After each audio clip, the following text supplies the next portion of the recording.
మన ప్రభు అయిన యేసుక్రీస్తు ప్రభు వారి యొక్క కృపయు సమాధానము కూడి వచ్చిన మనందరూ నిండుగా మెండుగా ప్రభు ప్రసాదించును గాక. ఆమేన్. పరిశుద్ధ గ్రంథంలోంచి దేవునికి వాక్యమును పఠించుకుందాం. రోమిలకు రాసిన పత్రిక 3వ అధ్యాయము 23వ వచనాన్ని చదువుకుందాం. 3వ అధ్యాయము 23వ వచనాన్ని.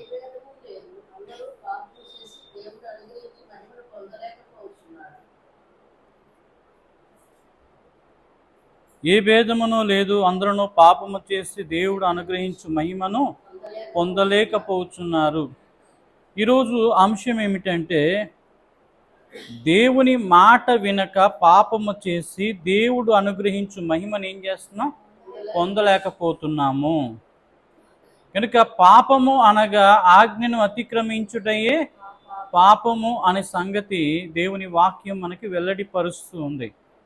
కనుక 10 ఆజ్ఞలు ఉల్లంఘించడం వలన పాపము, దేవుని మాట వినకపోవటము పాపము, వినియు నమ్మకపోవటము పాపము, నమ్మియు చేయకపోవటం కూడా పాపమే.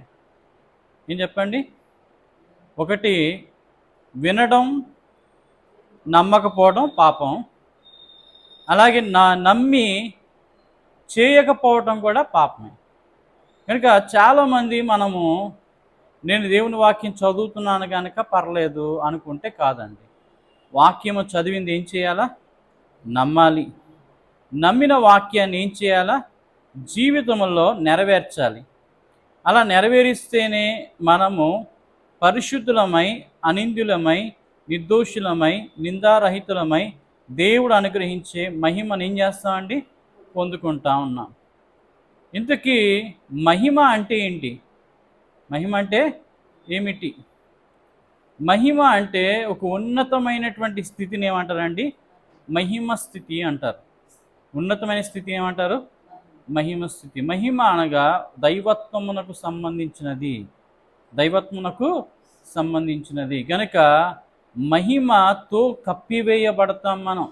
అంటే మహిమ మనని ఏం చేస్తుంది? సంరక్షిస్తుంది. మహిమ మనని దేవుని ఆధీనంలో మనకి ఉంచుతుంది. మహిమ మనకి దేవుడితో ఉండే సహవాస భాగ్యాన్ని అనుగ్రహిస్తుంది. కనుక అటువంటి మహిమను ఎవరు కోల్పోతున్నాము? మనం కోల్పోతున్నాం. దేవుడేమో మహిమ అనుగ్రహించాలనుకుంటే